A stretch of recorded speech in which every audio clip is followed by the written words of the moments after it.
How's it going, New York Yankee fans? My name is Alex, my co-host here, Ryan Garcia, and we are nervous, my friends. We are just as nervous as you. This is going to be a huge day for the Yankees. Tied it up at 2 apiece last night. Garrett Cole absolutely shoved. Josh Naylor called him his son, and Garrett Cole was like, screw you, right back to him, and pitched just absolute dominant baseball after that solo home run. And I was unbelievably impressed, man. Cole coming off short rest, threw 110 pitches. He looked awesome. He looked like an ace. He looked like the guy that we've been waiting for all regular season. And now he's shown up in the most opportune, the most high leverage moments of the postseason. I think this is what the Yankees paid him to do. And he's living up to the hopes and expectations right now. But now we look ahead to Game 5. Aaron Savali against Jameson Taillon. This is definitely not the matchup we anticipated seeing to end it all, a do or die game. But you know what? We're going to break down both pitchers. We're going to see what Savali is capable of, what he offers this Cleveland Guardians team, and kind of how the Yankees may strategize around Jameson Taillon, who, while we didn't expect him to be starting right now, they did say Nestor Cortez is available out of the bullpen, which is pretty interesting. So we'll kind of break these guys down, see what the weaknesses, the strengths are. That way you guys are prepared and know exactly what to look for during this game. But Ryan, before we dive into the good stuff, how you do today, my friend? Nervous is definitely the word I would use to describe my emotions today. Yesterday was a phenomenal momentum booster for the Yankees. I think that's exactly what they needed. Garrett Cole gave them everything they needed. The bullpen looked pretty good. I know even Clay Holmes has had like his issues with command, but he's been giving you like shutdown innings, which, you know, the process as to how he gets there is a little shaky. But you know what? In October, you're just caring about results and you focus about how sustainable it is after, because at the end of the day, you don't get rewarded rings on how sustainable your success was. You get rings based on whether you win, games or not. So, right now it's do or die. I'll take what you can get.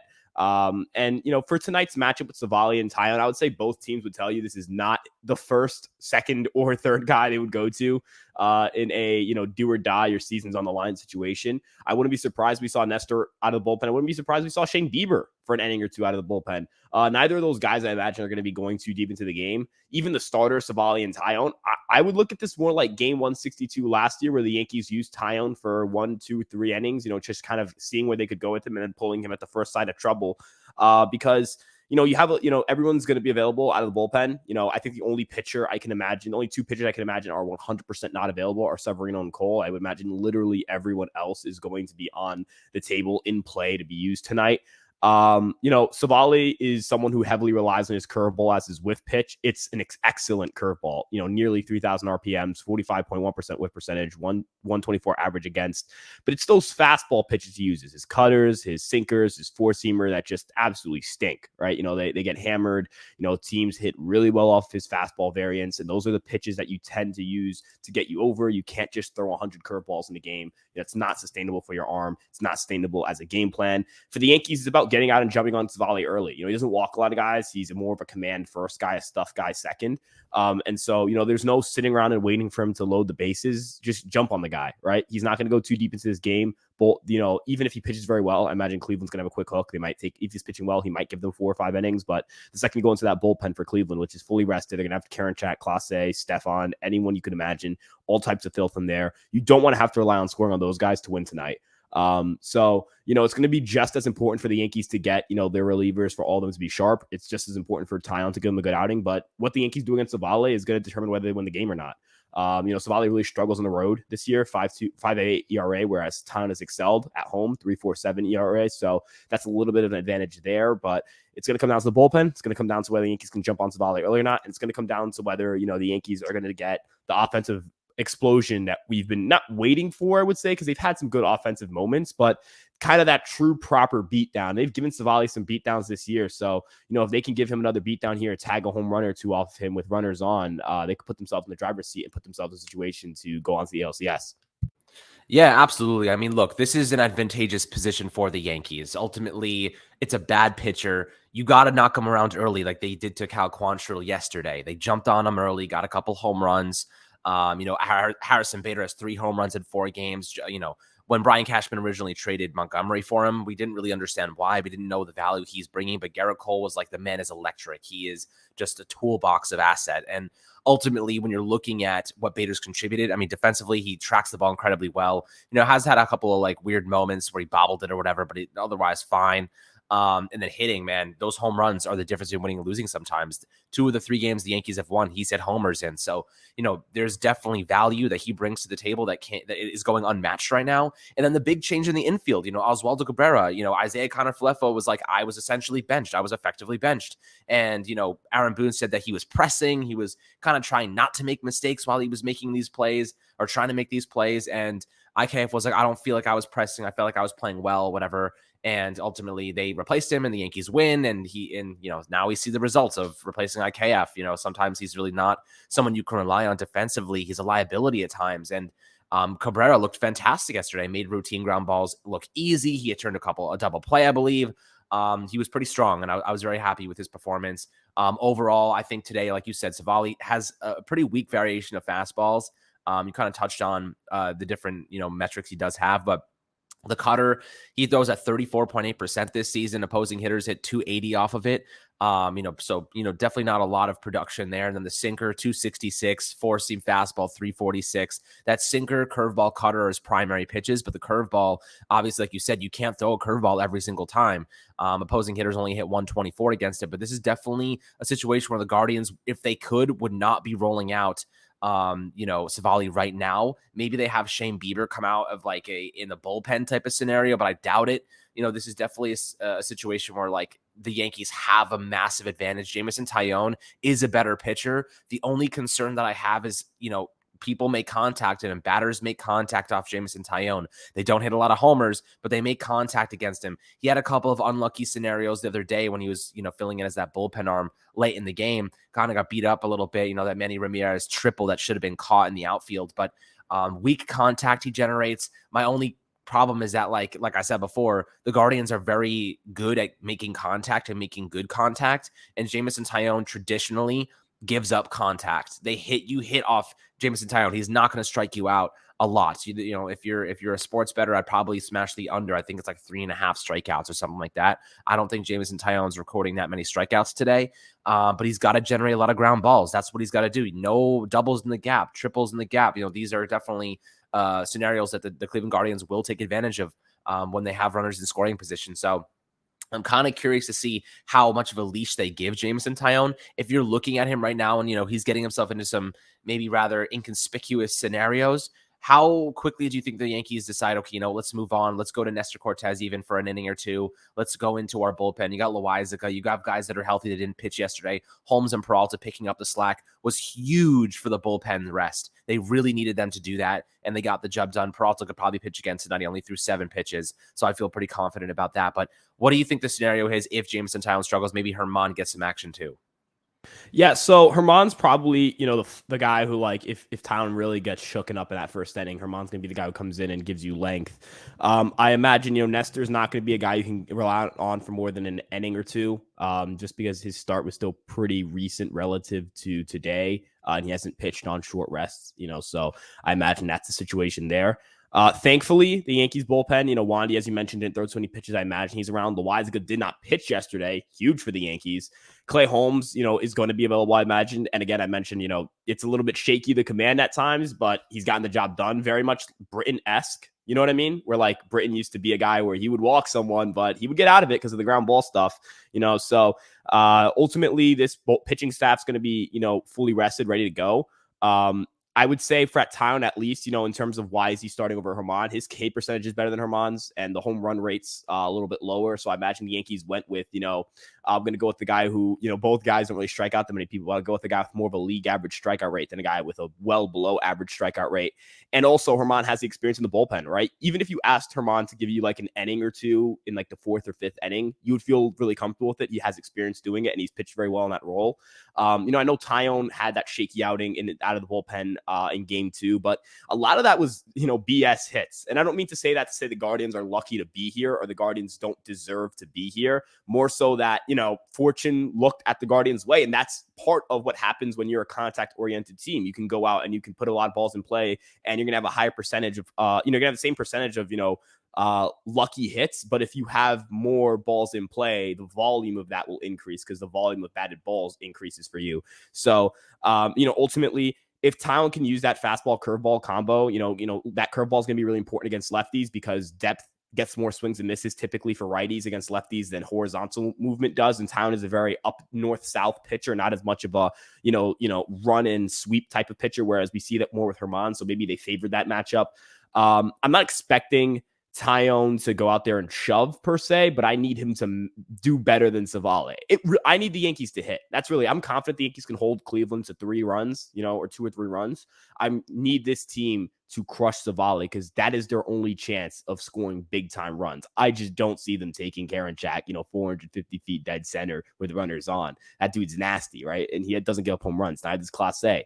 So, maybe you can exploit a little bit of that, wild nature of the bullpen with Stefan and Karinchak and some of the other guys who are stuff first, command second guys. But ultimately, when you're relying on your opponent to mess up and not on yourself to succeed, you're going to end up losing a lot of games. So the Yankees are going to need to make sure they handle the guy that Cleveland's giving them a clear advantage with, right? The Cleveland's giving the Yankees, the advantage or leg up with the starting matchup tonight. So it's up to the Yankees to take advantage of it. So he's not going to walk you.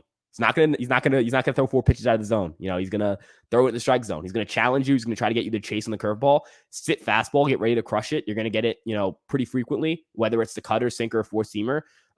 And utilize what is a short right field, what is a short left field down the line, what is a Cleveland team that is going to really rush to get to that bullpen. And try to score early, establish the momentum early, and be aggressive with the bullpen usage. Everyone's ready. If you need to go Loaizaga, Trevino, Holmes, Peralta, that right there is 4 guys right there who I can think who can get me at least 5 innings combined, right? That's 5 innings in my baseball game. I think I can have figured out. You just got to figure out the first 4. So get out to an early lead. Hope Town gives you something. Nestor also, that's like 6 innings right there. So you just need to figure out, Town just needs to figure out the first 3 innings. Tyone and some other guy needs to step up and figure out the first 3 innings, and then let those other 5 guys figure out the rest. So that's going to be the formula to tonight's game. I think the biggest important player tonight is going to be Judge. Judge is your best player. He's your home run hitter. He's going to set the tone. If Judge goes out and he hits a home run in his first at bat with a runner on, and the Yankees have a 2-0 lead, that changes the game. The game's changed. Savale's rattled. They're going to go to their bullpen earlier, and you're going to ask them to go beyond their first, their top class, their top of the line relievers, and you're going to ask them to dig a little deeper into that bullpen where you can maybe scratch a run or 2 across.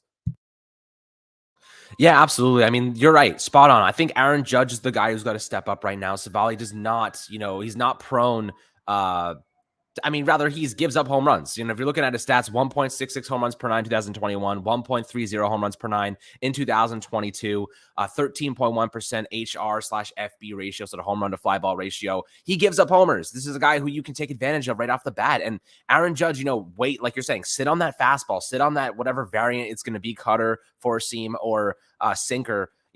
This is an opportunity for the Yankees to really put some boards on the runs on the board early on and set the tone for the rest of the game. And if you give your pitcher run support, it gives them a lot more confidence. You know what I mean? Like you saw when Garrett Cole got a little bit of run support yesterday, he started to kind of get into the game. Same thing with Nestor, got a couple runs on the board.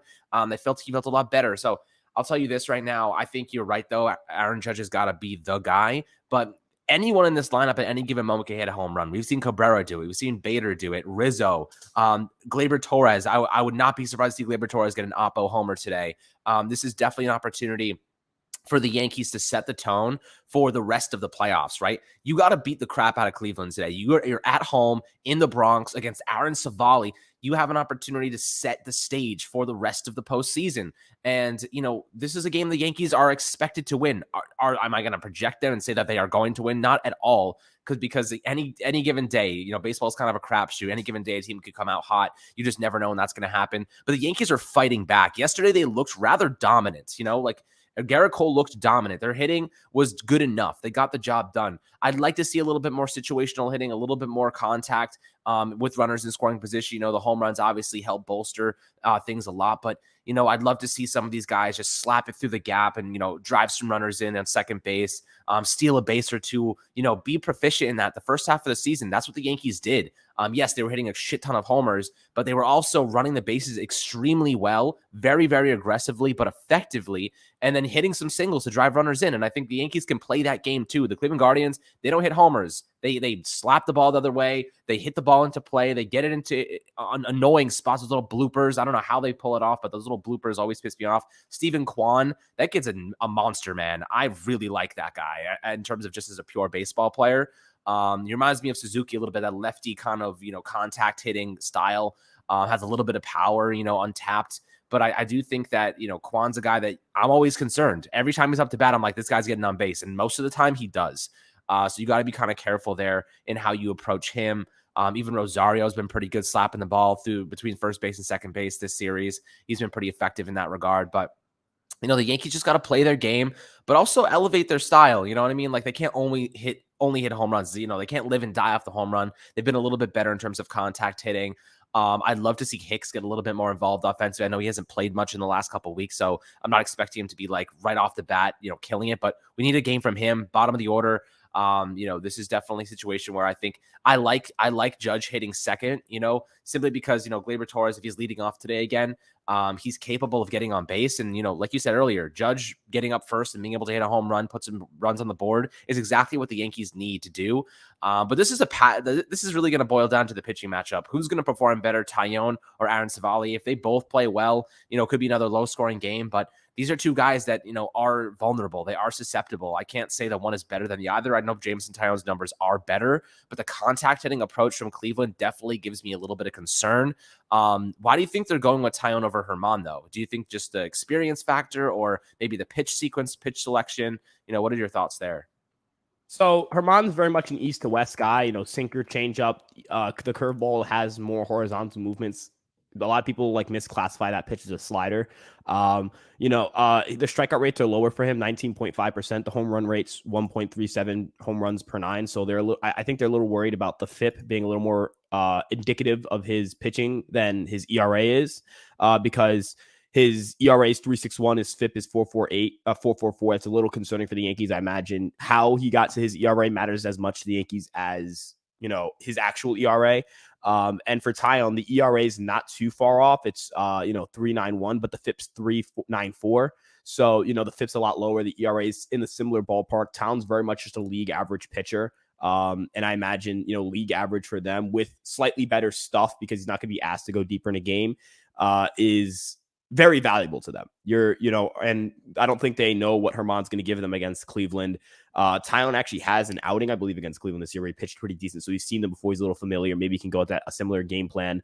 And again, with the curveball, right? That curveball is a big pitch for Taillon. I think that's going to be the reason why he's going to be able to handle some lefties if he does tonight, because the depth on that pitch is important. We've seen Naylor, we've seen J-Ram, we've seen, a lot of guys in that lefties in that lineup. Jimenez go fishing on curveballs because they're hunting the fastball. We saw this a lot against Cole. Cole went, when he went to his curveball down into a lefty, he usually had success. And so, I think Taillon's going to be asked to rely on that pitch against lefties. And the four-seam fastball, the sinker, the slider against righties, that's the bread and butter. Those are his bread and butters against righties. I imagine that's still the case. And he's going to ask them to put the ball in play. I think he's going to want to lean into that a little bit, get pop-ups, infield pop-ups, get some balls on the ground, and pray that they are right at your opponent, right at your fielders, and not, in that weird gap between left field and third base, where if I see another fly ball go to left field and I see my third baseman, if I see Donaldson and Hicks start running towards each other, I'm just going to assume something horrible is going to happen. Yo, every time they hit it there. Why does Hicks jog? Why does Hicks jog? That should be his ball every single time. Josh Donaldson's running freaking backward, looking to dive at a side angle. The guy's like 55 years old. He has gray hair. Why are you expecting him to chase down this ball like 20 yards deep into the outfield? Aaron Hicks is just slowing up. He's got to call him off. You've been an outfielder your entire freaking life. You have to know that that's your ball and to at least show some freaking effort, man. I mean, look, that's why Oswaldo Cabrera's been playing left field right now. You can't trust IKF enough. And that's why Hicks has to play left field. But good God, I would love Benintendi to be here right now so he can play left field. Yeah, look, that play was weird because the catch probability would say Hicks had like a 20% chance to get to it. I think my more so problem here is that I feel like the positioning with how left field is in Cleveland and then how the Guardians sit, it doesn't factor well for the Yankees because they're going to be playing guys a little deeper in left field with that wall there, all those things.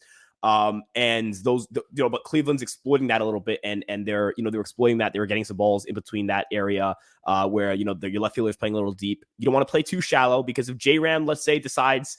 If J-Ram flicks one the other way and it goes off the wall, it's over Hicks's head. J-Ram's got the speed to go to third. That's an infinitely worse situation than him blooping it in between Donaldson and Hicks. One run scores, and then they actually threw out J-Ram. So, there's that. But in a sense, the Yankees are trying to prevent extra base hits or the Cleveland from getting another base versus preventing them from that rare chance that's happened for some reason to occur in 3 straight games, that ball falls between Donaldson and Hicks.